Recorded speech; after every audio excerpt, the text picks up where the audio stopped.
Okay, so as promised, abduction, adduction. So abduction is taking away from the body, adduction bringing it in. Hence why we tend to call these our abductors and these our adductors. Just pretty simple. Those muscles help in squats for many reasons, mainly for stability.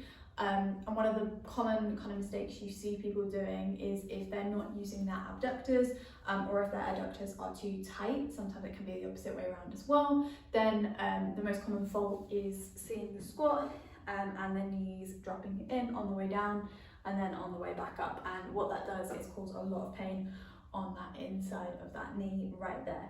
So a few of the exercises I'm going to give you today, it will help you regardless of whether you do this or not, because it will help you generate more power in your squat, especially as you get heavier. And I'm going to give you an exercise to strengthen your abductors and your adductors, so 2 exercises there, and then also a exercise to stretch your abductors and stretch your adductors. So if you're unsure of whether one's stronger or one's weaker than the other, then you can do these exercises to test it out. Otherwise, you can put all of these exercises, stretches into your week and see kind of what kind of improvements you get with your workouts. Yeah, let's get into it.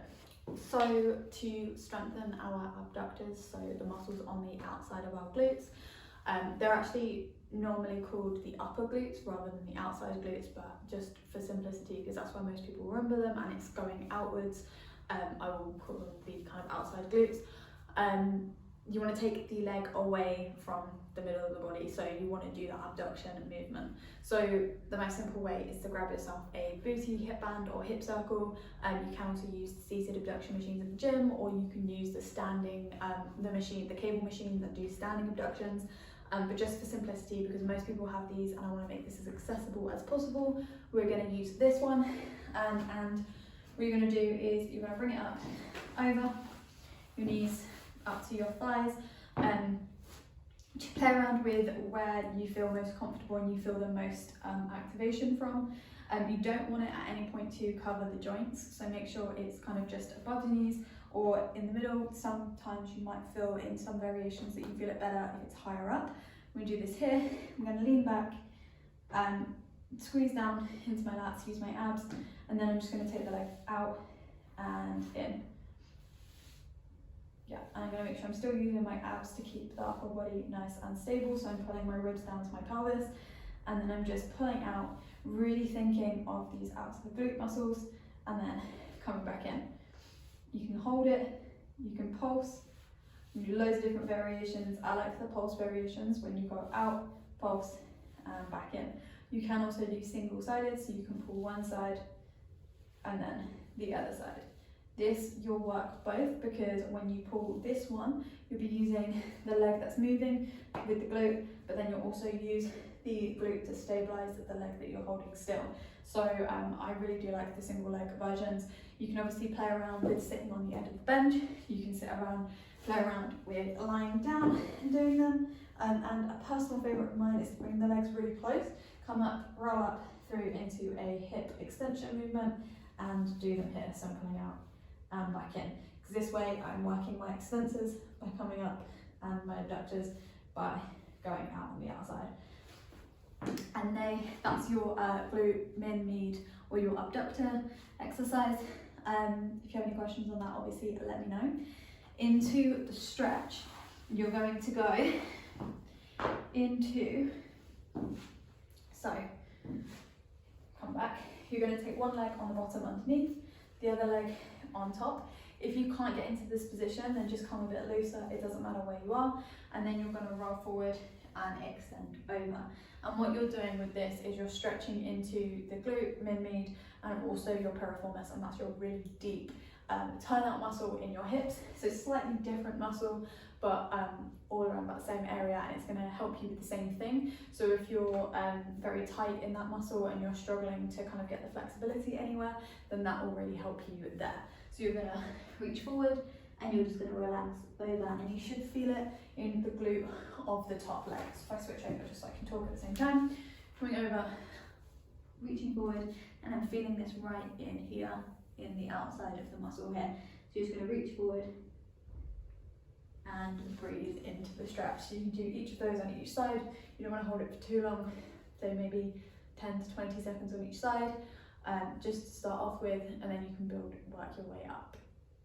Okay, so as for stretching our adductors, so inside the thigh, you essentially want to take the muscle away. So this is obviously a good static stretch, but we're going to go through today a dynamic stretch, so moving through the stretch, so that it's going to be a good warm up to do before your squats. This can obviously help you get into the depth a little bit more and just really open up these muscles and try not to cause strain. So we're going to do something called Cossack squats. Everyone does them slightly different. This is just how I do them. You will need to work up to being able to build the stability to be able to do it freestanding. Obviously in here I don't really have anything stable enough to be able to hold on to, but if you're in the gym or if you're at home, you could probably use maybe a bench. If you've got something a little bit higher, I use sometimes the back of the leg press machine with clients. Otherwise, the cable machines always have the really good kind of holding, what they call it, handles to hold on to.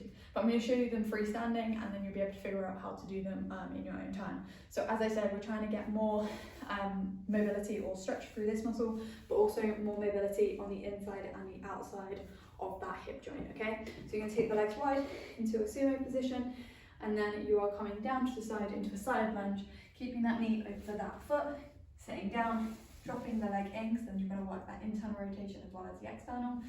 Coming back up, you're going to press up through that heel and stand back up. If you're using a band or using something, making sure that you're locking those shoulders back down, pulling down in those lats so that you're not hunching forward or pulling yourself with the arms, okay? So it needs to come through the floor, so you're pushing that floor away. Then you're building both the strength and the flexibility, which will help with the mobility in the long run. Onto the other side, down, knee in, up, again, pushing it out. It's just really important that you're thinking about where that knee is going, so making sure the knee is always over the toe, so you're not putting pressure onto the inside of that leg.